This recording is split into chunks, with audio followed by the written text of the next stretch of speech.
Canada میں ہردیپ سنگھ کے قتل کے خلاف پشاور میں سکھ برادری کا احتجاج، مظاہرین کی بھارتی حکومت کے خلاف نعرے بازی، عالمی برادری سے بھارت کے خلاف کارروائی کا مطالبہ کر دیا۔ مزید آگاہ کر رہے ہیں پشاور سے ہمارے نمائندے عمران خان۔ جی عمران، بتائیے گا۔ بالکل سر، میں پشاور کے علاقے محلہ جوگن شاہ میں موجود ہوں۔ کینیڈا کے شہر میں ہردیپ سنگھ کو قتل کیا گیا ہے، اس حوالے سے پشاور کی سکھ برادری جو ہے وہ سراپا احتجاج ہے، سڑکوں پر نکل آئی ہوئی ہیں اور ان کا مظاہرین جو ہیں وہ مظاہرہ کر رہے ہیں اور انڈیا کے خلاف نعرے بازی بھی کر رہے ہیں۔ یہ بھی کہا جا رہا ہے کہ ہردیپ سنگھ کے قتل میں انڈیا کی جو ایجنسی ہے وہ ملوث ہونے کی انکشافات سامنے آ رہی ہے۔ ہمارے ساتھ موجود ہے مظاہرین، ان سے پوچھتے ہیں کہ ان کا کیا کہنا ہے۔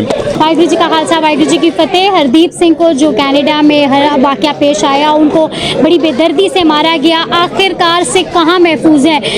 وہ اپنا ملک انڈیا چھوڑ کے وہ کینیڈا میں کافی عرصے سے صدیوں سے رہ رہے تھے، لیکن انڈین را نے ان کو کینیڈا میں بھی جا کے مار دیا۔ اس کے علاوہ اوتار سنگھ کو بھی مارا گیا۔ جو لوگ بھی فرنٹ لائن ورکرز ہوتے ہیں، خالصتان موومنٹ کے لیے آواز اٹھاتے ہیں، ان کو اس طرح ٹارگٹ کر دیا جاتا ہے، مار دیا جاتا ہے۔ تو آج ہم پاکستان میں بھی اکٹھے ہوئے ہیں، ان کے لیے آواز اٹھا رہے ہیں تاکہ ہماری گورنمنٹ بھی اس چیز کو نظر انداز نہ کرے اور اس پہ اسٹرکٹ ایکشن لے۔ جیسے کہ مظاہرین کا کہنا ہے کہ سکھ جو ہے نہ صرف پاکستان بلکہ دنیا کے کسی ملک میں بھی وہ محفوظ نہیں ہے، خاص کر ہردیپ سنگھ کو جس کو کینیڈا میں قتل کیا گیا ہے، جس میں انڈیا حکومت ملوث ہے، اور اس کو ان میں جو عناصر ملوث ہے ہردیپ سنگھ کے، ان کو بے نقاب کیا جائے اور ہمیں انصاف فراہم کیا جائے۔